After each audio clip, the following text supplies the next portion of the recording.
Every Christmas season, folks always tend to pull out their favorite holiday films, and for some, it means entering wild debate online as to whether or not Die Hard is a Christmas movie. For most, though, it means sitting down with something that may not exactly be award-winning theater, but it has some sort of nostalgic, sentimental meaning that fills you full of that holiday spirit. For me, most of those films aren't actually full-length features, but more animated favorites from times gone by, that never fail to bring memories of Christmases come and gone, and never fail to put that smile on my face. Here now are my top 5 holiday favorites that always seem to put me in the Christmas spirit.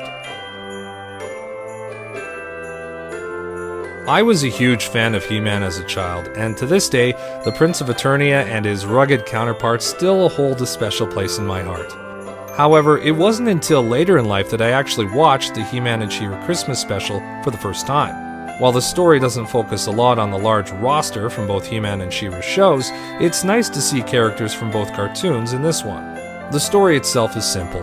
Orko gets into his usual mischief, winds up on Earth, and ends up having to rescue 2 lost children.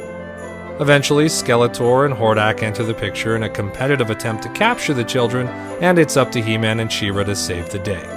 It's really no different from the episodic series of either show, but Skeletor really steals the spotlight in this one. He has some of the best lines he's ever spouted throughout the history of either show. A must-watch at Christmas time for me. I don't know what's coming over me, but whatever it is, I don't like it. It was nice of you to save Relay, Mr. Skeletor. I am not nice. Everyone has lots of fun. You mean they get in fights? No, they have fun. Fights are fun. I like fights. And you give each other presents. And when you open them, they explode, right? Listen, I am not nice, I am not kind, and I am not wonderful. Yes, I guess I did.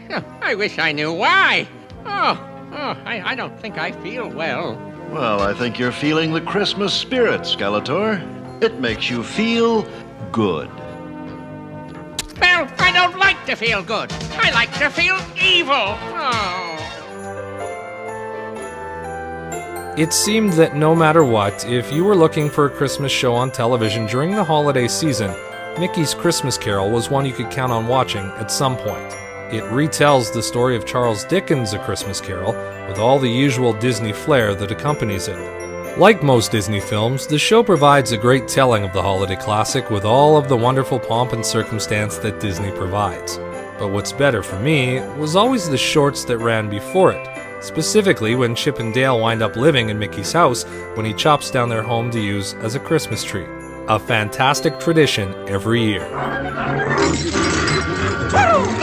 What do you think? You dumb mutt! I'm a sucker for Dr. Seuss, and while the Jim Carrey live-action adaptation was cringeful in my eyes, and this year's CG release was much better than I expected, there's nothing better than the original. Boris Karloff's narration and voice acting as the Grinch are what make this 1966 film one of the all-time greats. What makes this movie so sentimental to me was that it was the one film that my dad would always watch with my brother, sister, and I. My mom would record all of these Christmas shows on some old blank VHS tape, and we'd watch it so much that Christmas shows in June were not uncommon in our house. And then there's this moment that always creeped me out as a kid. The Grinch got a wonderful, awful idea. To this day, listening to that final narration of the show makes me emotional, and it always makes me miss my dad. Welcome Christmas while we stand, heart to heart and hand in hand. This makes it so high on the list just because I love Garfield so damn much. This sarcastic, fat, orange mess just makes me smile, and this Christmas special goes hand in hand so well with the Halloween special. While this show doesn't have as many Garfield zingers that his character normally provides, this one just seems to hit me in the right place. The relationship between John and Doc Boy always makes me chuckle too, and I just really enjoy it. There's also something special about Grandma too that I think is very relatable. On the outside, a front to show how tough she is, but on the inside, an emotional wreck who only wants to be happy and enjoy the things in her life. It's a touching yet somber moment every time I watch it. This is the night I miss him the most. To me, this one's the undisputed champ for my Christmas viewing and the enjoyment that coincides with it.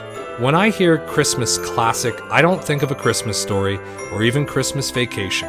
To me, it's Charles Schulz's original story of the Peanuts gang and finding the true meaning of Christmas. There's so many iconic and classic moments and memories of this show, from what's now become commonplace as a Charlie Brown tree, the amazing soundtrack composed by Vince Guaraldi,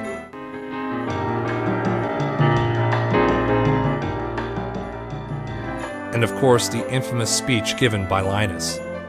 For behold, I bring you tidings of great joy, which shall be to all people. A Charlie Brown Christmas is immortalized as one of the greatest Christmas specials of all time. When I watch this show, I think of family. And to me, that's what Christmas is all about. Merry Christmas, Charlie Brown! Those are my favorites for this time of year, and while there may be many more out there that I also enjoy, they don't come much better than that every single season. Merry Christmas, and thanks for watching. And God blesses everyone.